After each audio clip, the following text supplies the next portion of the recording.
The rain started as a whisper against the restaurant windows, but by the time Derek threw his napkin onto his untouched plate, it had become a symphony of accusation. Each droplet seemed to echo his words: worthless, ungrateful, embarrassing. You just had to correct me in front of them, didn't you?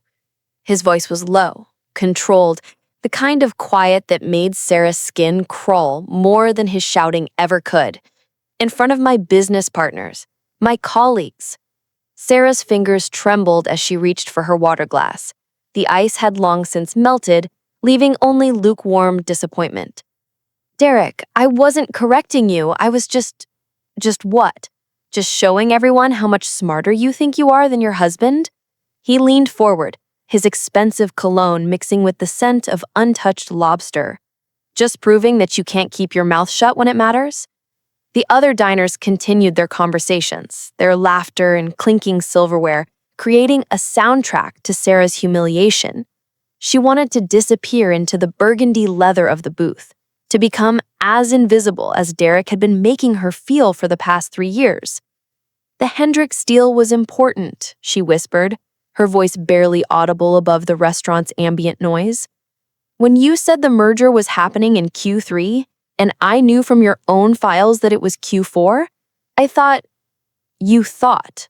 That's your problem, Sarah. You think too much. You always have. He signaled the waiter with an imperious wave. Check, please. The waiter approached with practiced discretion, pretending not to notice the tension crackling between them like static electricity before a storm.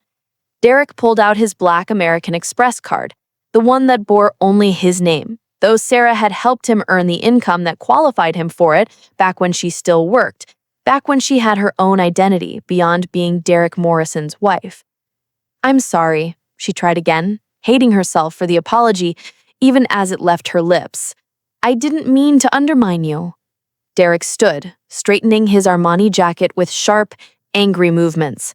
No, Sarah, you meant it. You always mean it. Every little comment, every correction, every way you try to show the world that you're the one who should be in charge. He looked down at her, his pale blue eyes as cold as the rain now pelting the windows. But here's what's going to happen. I'm going home. You can figure out your own way back. The words hit her like a physical blow. Derek, please, it's pouring. I don't have my car. You drove us here, remember? Then maybe next time you'll remember your place. He dropped a 20 on the table, far less than their bill required, she realized with a flush of shame. The waiter would think she was the type of woman who stiffed service workers. Call a cab. Call your brother. Call whoever you want. But figure it out yourself. He turned and walked away without looking back, his confident stride never faltering, even as heads turned to watch him go. Sarah sat frozen, her hands folded in her lap like a child being punished. The waiter returned with the check, his professional smile wavering when he saw Derek's insufficient payment. Ma'am, will there be anything else? She fumbled through her purse with shaking fingers, finding only her emergency credit card, the one Derek monitored, the one that would trigger questions she couldn't answer without admitting to this moment of abandonment. She pulled out 2 20s, enough to cover the remaining bill and a decent tip, watching her emergency fund dwindle for the sake of maintaining appearances. No, she said quietly. Nothing else. The walk to the restaurant's entrance felt like a death march. Through the glass doors, she could see Derek's Mercedes pulling away from the curb, its red taillights disappearing into the wall of rain like dying embers. The valet, a young man with kind eyes, who couldn't have been older than 20, looked at her expectantly. Can I call you a cab, ma'am? She pulled out her phone, Derek's voice echoing in her mind. Call your brother, call whoever you want. But how could she explain this to James? How could she tell her overprotective older brother that her husband had abandoned her in the rain like a disobedient pet? James had never liked Derek, had warned her against marrying him, and had been proven right in ways that made her stomach turn. No, she heard herself say. No, thank you. I'm fine. She stepped into the rain. The water was shockingly cold, soaking through her silk blouse within seconds. Her carefully styled hair collapsed against her skull, makeup running in dark streams down her cheeks. The heels Derek had insisted she wear, because they made her legs look longer, because they matched her dress, because he liked the way they sounded when she walked, became instruments of torture on the wet sidewalk. She started walking toward home, though it was miles away, though every step sent a jolt of pain through her feet, though the rain was coming down so hard she could barely see 3 feet in front of her. What choice did she have? This was her life now. This was who she had become. Worthless, ungrateful, embarrassing. The words played on repeat in her mind as she walked, each one keeping time with her stumbling steps. A taxi passed, its yellow light blurred through the rain, but she didn't raise her hand. She deserved this, didn't she? This was her punishment for speaking out of turn, for embarrassing her husband, for thinking she had any right to an opinion. The rain plastered her dress to her body, the expensive fabric that Derek had chosen because it flattered her figure, now clinging and transparent. She wrapped her arms around herself, trying to maintain some dignity as pedestrians hurried past with umbrellas and raincoats, no one stopping to help the woman stumbling through the storm. 3 blocks from the restaurant, her heel caught in a sidewalk grate. She went down hard, her palms scraping against wet concrete, her knees hitting the pavement with a sickening crack.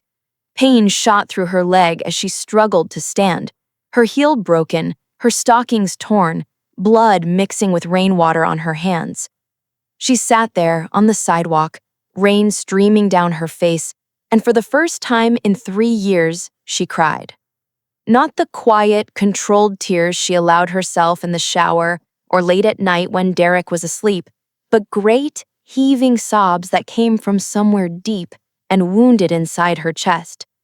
This was rock bottom. This was the moment when she finally understood what she had become.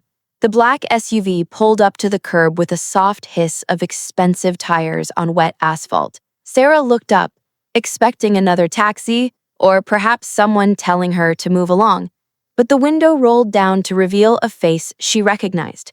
Strong jawline, dark eyes that held both concern and something that looked like barely controlled anger. Sarah? Jesus Christ, what happened to you? Marcus Chen stepped out of the driver's side, not bothering with an umbrella as he jogged around to where she sat on the sidewalk. He was her personal trainer, or had been, until Derek decided that a married woman had no business spending time with a man who wasn't her husband, even in a professional capacity. That had been 6 months ago, and she hadn't seen him since. "I'm fine," she said automatically, the lie as familiar as breathing. I fell." Marcus crouched down beside her, his presence warm and solid in the chaos of the storm. He was wearing a simple black t-shirt and jeans, both already soaked through, but he didn't seem to notice or care. His focus was entirely on her, and for the first time in longer than she could remember, someone was looking at her like she mattered. "You're bleeding," he said, gently taking her hands and examining the scrapes on her palms. "And you're soaked through. Come on, let's get you out of this rain." "I can't," she protested weakly. "I need to get home. Derek will be worried if I'm not there when he gets back." Marcus's jaw tightened, and something dangerous flickered in his eyes. "Derek left you here? In this storm?" The question hung between them like a challenge. Sarah opened her mouth to lie again, to make excuses, to protect the man who had just abandoned her on the street, but the words wouldn't come. Instead, fresh tears mixed with the rain on her cheeks. "He was angry. I said something wrong at dinner. I embarrassed him in front of his colleagues, and he was right to be upset. I should have kept my mouth shut." Marcus was quiet for a long moment, rain dripping from his dark hair as he studied her face. When he spoke, his voice was gentle but firm. "Sarah, listen to me very carefully. There is nothing you could have said that would justify him leaving you alone in a storm like this. Nothing."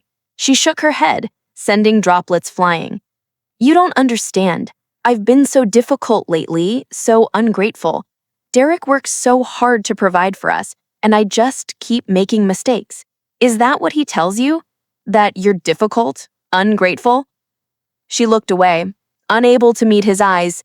The truth was there, hovering just beneath the surface, but admitting it felt like stepping off a cliff. Marcus stood and extended his hand to her.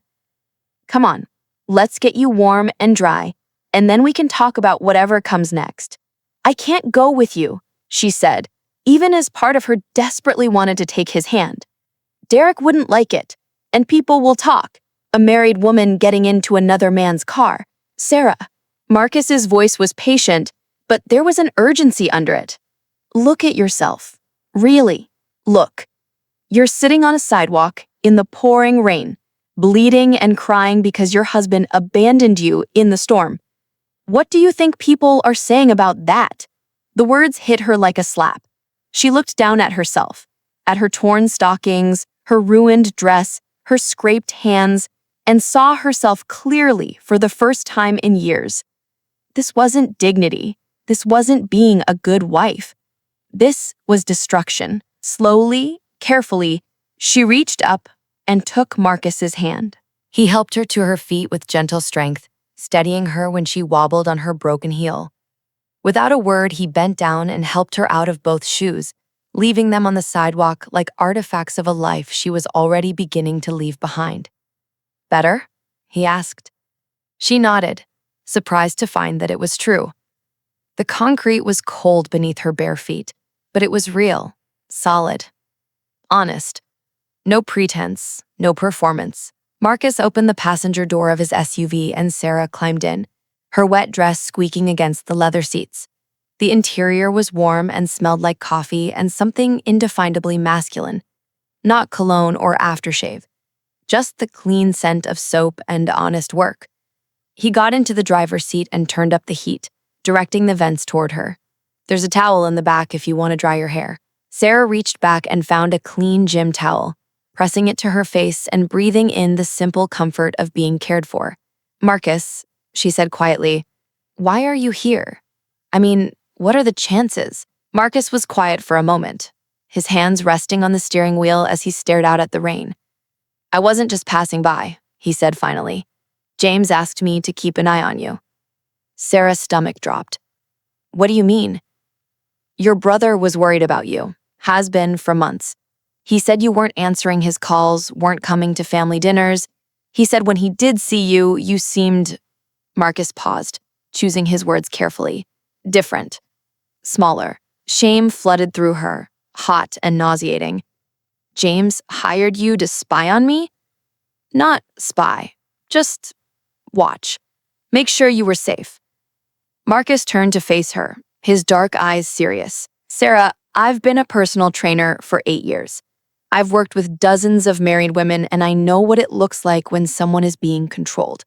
The way you started canceling sessions, making excuses, the way you stopped making eye contact, the way you seemed to shrink into yourself every time your phone rang." Sarah pressed the towel harder against her face, wishing she could disappear completely. "I wasn't being controlled. Derek just had preferences about how I spent my time. Like he didn't think it was appropriate for me to be alone with other men. And he said I was getting too muscular from the weight training, that men don't find that attractive.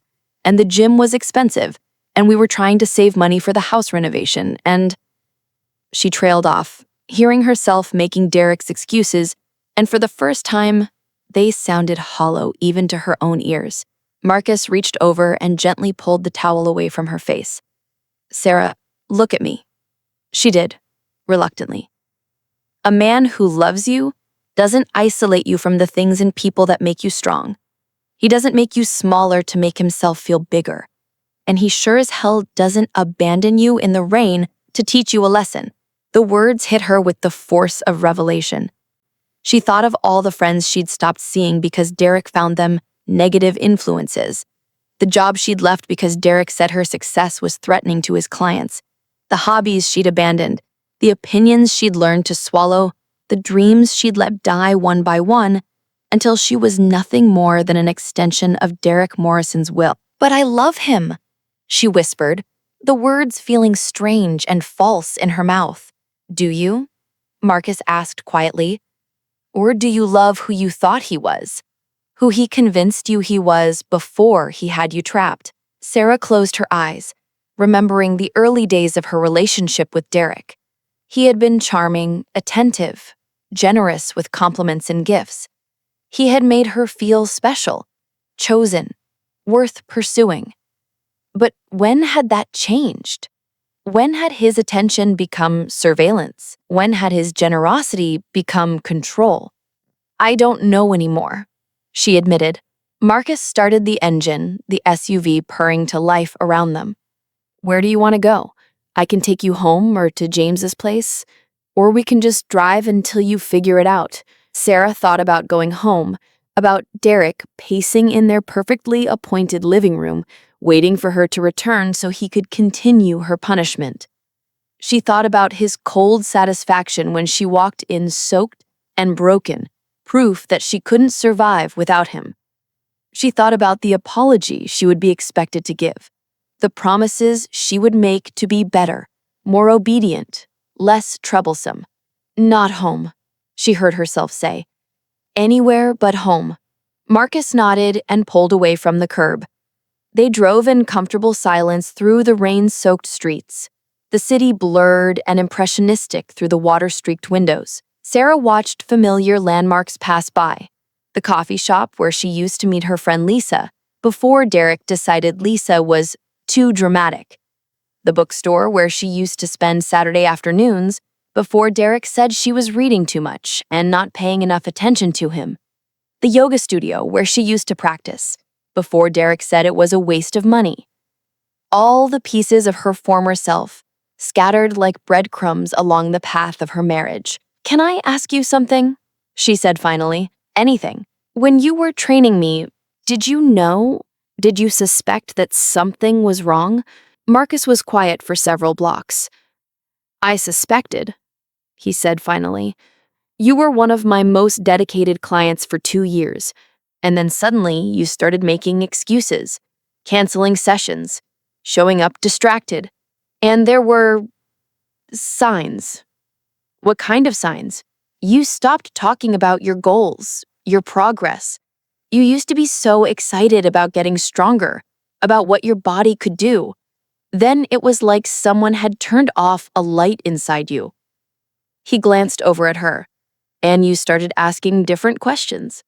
Whether certain exercises would make your shoulders too broad, or your legs too muscular, whether protein shakes would make you gain weight.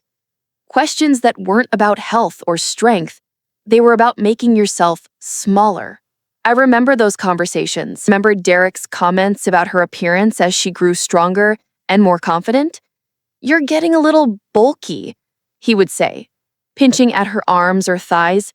Men like women who are soft, feminine. You don't want to look like those bodybuilder women, do you? I started believing I was too much, too loud, too opinionated, too independent. Derek made me feel like I needed to be less in order to be loved. And now? Sarah considered the question as they stopped at a red light. The rain had softened to a gentle patter on the windshield, and the city lights created halos of color in the darkness. She thought about the woman who had entered that restaurant tonight. Careful, apologetic, constantly monitoring herself for signs of Derek's disapproval. Then she thought about the woman who had corrected him about the merger dates, who had risked his anger to speak up for accuracy and truth. Now, I think maybe I was right to speak up, she said. The Hendricks deal is important. Derek's colleagues needed accurate information, and I was the only one who had it. If I hadn't said anything, they might have made decisions based on wrong data. Marcus smiled, the first real smile she'd seen from him all evening. There she is. Who? The Sarah I remember. The one who cared about doing the right thing even when it was hard. The light turned green and Marcus drove on. Sarah felt something shifting inside her chest, like a door that had been locked for years finally creaking open. It was terrifying and exhilarating at the same time. Where are we going? She asked, realizing they had been driving for nearly 20 minutes. There's a diner about 5 miles from here. It's quiet, warm, open all night. I thought maybe you could use some coffee and time to think without pressure. Sarah nodded, grateful for his understanding. The idea of being somewhere neutral, somewhere that belonged neither to Derek nor to the version of herself she was starting to question, felt like exactly what she needed.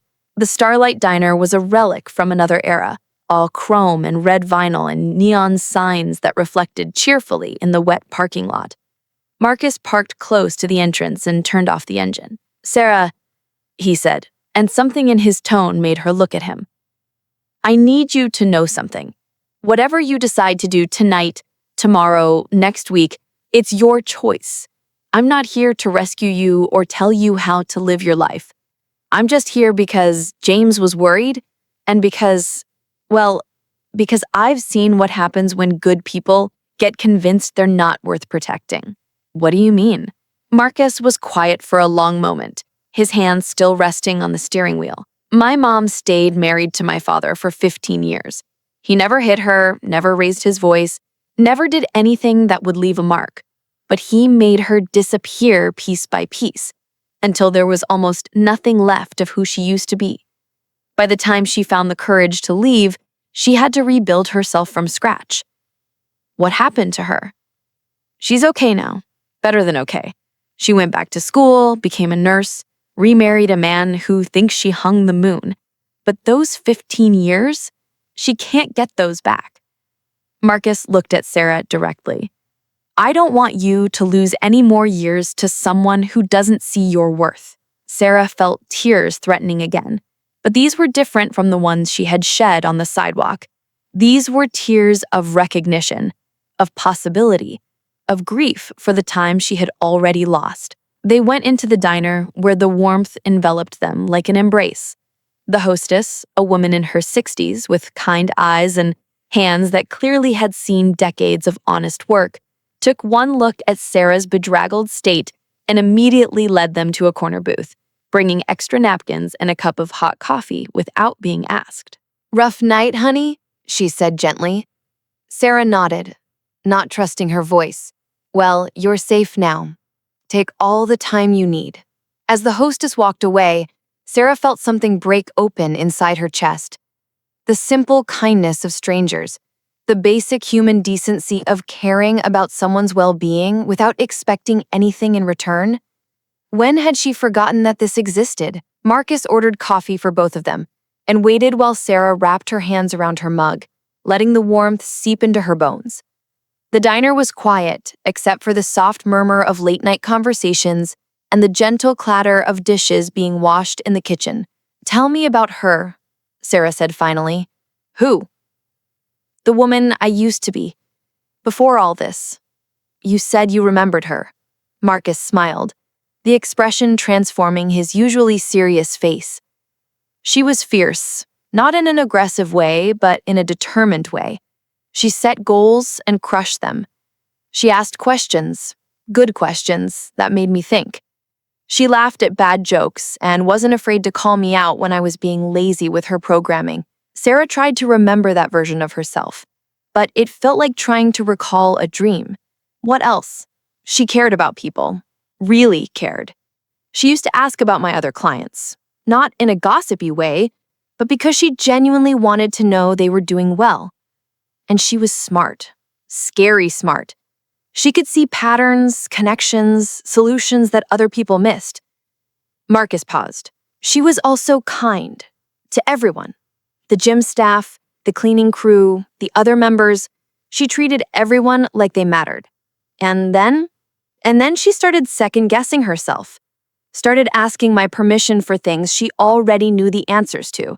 Started apologizing for taking up space, for having opinions, for existing. Marcus's voice grew quiet. It was like watching someone fade in real time. Sarah sipped her coffee, the familiar ritual grounding her in the present moment. She found herself studying Marcus's face, the laugh lines around his eyes, the scar on his chin from a childhood accident he had told her about during one of their training sessions, and the way he looked at her like she was a whole person worthy of attention and respect. When had Derek stopped looking at her that way? When had she stopped expecting it? "My phone's been buzzing," she said, noticing the persistent vibration from her purse. "It's probably Derek. He'll be wondering where I am. Do you want to check it?" Sarah considered this. 3 months ago, even 3 hours ago, the answer would have been an automatic yes. Derek's calls were always urgent, always important, always requiring her immediate attention and response. But now, sitting in this warm diner with someone who saw her as a person rather than an extension of someone else's will, the buzzing felt optional. No, she said, surprised by her own answer. Not yet. Marcus nodded approvingly. Good. Whatever he has to say can wait until you're ready to hear it. Sarah's phone buzzed again, and she deliberately pushed her purse further away. The act felt simultaneously rebellious and terrifying, like stepping off a cliff without knowing if there was ground beneath her feet. Can I ask you something? She said. Of course. When James asked you to keep an eye on me, what did you think? Did you think I was weak? Stupid for staying?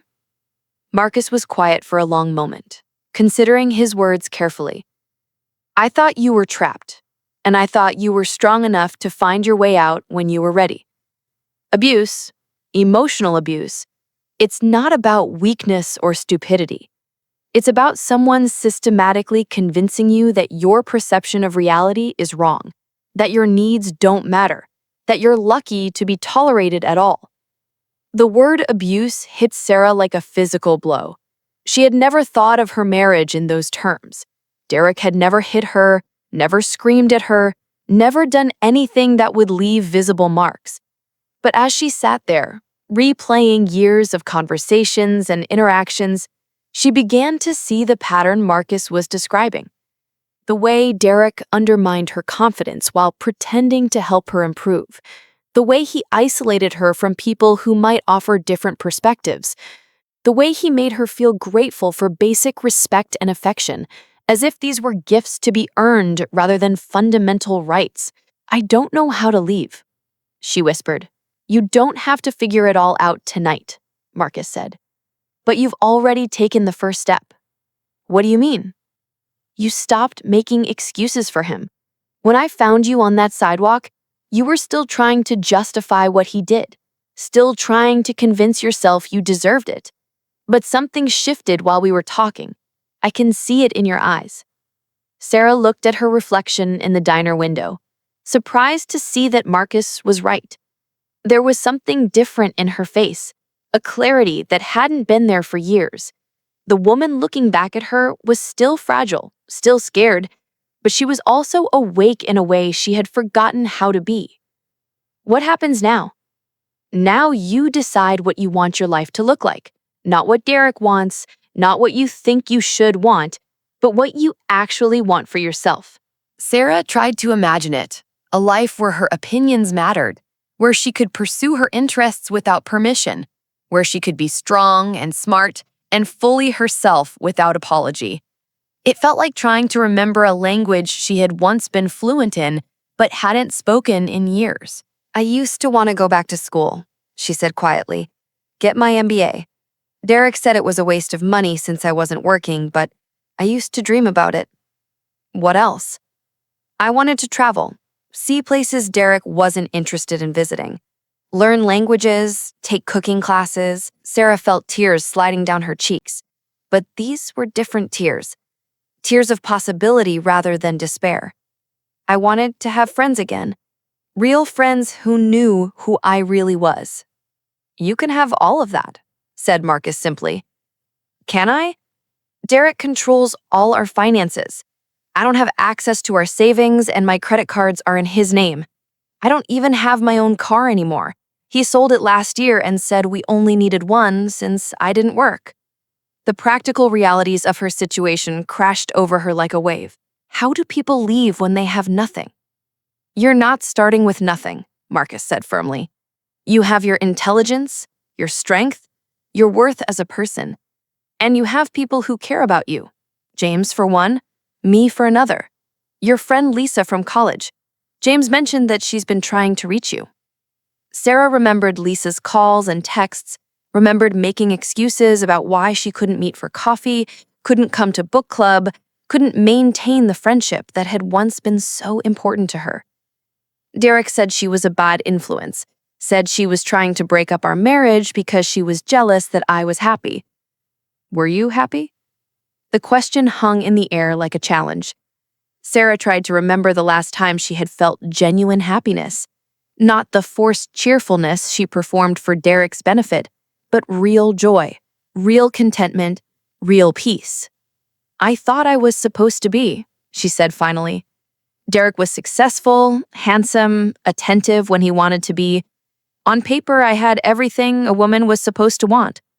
I thought if I wasn't happy, it was because I was ungrateful, because I expected too much. And now? Now I think maybe I was grieving, Sarah said, the realization hitting her like a lightning bolt. I was mourning the person I used to be, the life I thought I was going to have, the dreams I gave up one by one until there was nothing left but Derek's vision of who I should be. Marcus reached across the table and covered her hand with his, not romantically, but as a friend, as someone who saw her struggle and wanted to offer comfort. Grief is normal when you lose something important, even when that something is yourself. Sarah looked down at their joined hands, marveling at the simple human connection. When had Derek last touched her like this? Not as a prelude to something he wanted, not as a display of ownership, but simply as one person offering comfort to another. My phone stopped buzzing, she observed. Marcus glanced at her purse, which had been silent for several minutes. How does that make you feel? Sarah considered this, surprised by her own answer, relieved. They sat together until the rain stopped, until the diner began to fill with early morning commuters grabbing coffee before work, until the first hints of dawn painted the eastern sky pink and gold. Sarah felt something she hadn't experienced in years, time that belonged to her, space to think without monitoring herself for signs of disapproval, conversation that nourished rather than depleted her. I should probably call James, she said finally. Let him know I'm okay. Marcus nodded, pulling out his own phone. Actually, let me call him. He's been worried, but he didn't want to interfere. When I tell him you're safe, it'll be the best news he's gotten in months. While Marcus stepped outside to make the call, Sarah sat alone in the booth, watching the world wake up around her. She thought about Derek, probably pacing their bedroom, alternating between anger and worry. She thought about the version of herself who would have been home hours ago, apologizing and promising to be better. That woman felt like a stranger now. Marcus returned with news that James was on his way, that he had a guest room ready, and no questions that couldn't wait until she was ready to answer them. The relief Sarah felt at the prospect of unconditional support was overwhelming. There's something else, Marcus said, sliding back into the booth. James wanted me to tell you that he's been documenting things. Every time you missed a family dinner, every time Derek answered your phone, every time you seemed diminished or afraid. He was building a file in case you ever needed it. Sarah felt a surge of love for her brother, mixed with shame that her situation had been so obvious to everyone but herself. He saw it too. We all saw it. We just didn't know how to help until you were ready to be helped. A few minutes later, James burst through the diner door like an avenging angel, his usually perfect hair disheveled, his expensive suit wrinkled from sleeping in his car while he waited for Marcus's call. When he saw Sarah, his face crumpled with relief and fury in equal measure. "Jesus, Sarah," he said, sliding into the booth beside her and pulling her into a fierce hug. "When Marcus told me what happened, I wanted to drive over there and knock Derek's teeth out." "James, no, let me finish. I've been watching you disappear for 3 years, and I've respected your choices, your marriage, your right to live your life however you wanted to. But this," he gestured at her torn stockings, her ruined dress, "this is not okay. This will never be okay." Sarah felt tears threatening again, but she also felt something else. Anger. Clean, pure anger at what had been done to her, at the years she had lost, at the woman she had been convinced she needed to stop being. "You're right," she said quietly. "It's not okay. None of it has been okay." James looked closely at her, searching her face. "What do you want to do?" Sarah thought about the question, about all the answers she had been trained to give automatically. Whatever Derek thinks is best, whatever will cause the least trouble, whatever will make everyone else comfortable.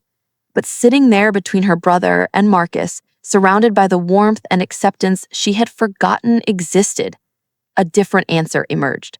I want to go home and get my things, and then I want to start over. James nodded grimly. I'll come with you. So will I, Marcus added. Sarah looked at both of them, these men who had seen her worth when she had forgotten it herself, and felt something she hadn't experienced in years. Hope. What if he won't let me leave? She asked. What if he gets angry? Then he'll have to deal with us, James said simply. But Sarah, you need to understand something. You don't need his permission to leave. You don't need his permission for anything. You're not his property, no matter what he's convinced you to believe. The words settled over her like a warm blanket, like armor, like a key to a door she had forgotten existed. She was not Derek's property.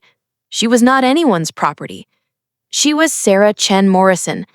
No, just Sarah Chen. She corrected herself. She was a person with rights, with worth, with the fundamental human dignity that belonged to her simply because she existed. She said, her voice stronger than it had been all night. Let's go. The drive to her house, to Derek's house, she realized, was surreal. The rain had stopped completely, leaving the world washed clean and gleaming in the morning sunlight. Sarah sat in the front seat of James' car while Marcus followed in his SUV, and she found herself noticing things she had stopped seeing. The coffee shop where she used to meet friends, the library where she had spent countless hours before Derek decided her reading was antisocial, the yoga studio that had once been her sanctuary, all the places that had been slowly erased from her life, waiting patiently for her return. When they pulled into the circular driveway of the house she had shared with Derek, Sarah felt a flutter of the old fear. The house was beautiful. Derek had made sure of that. All clean,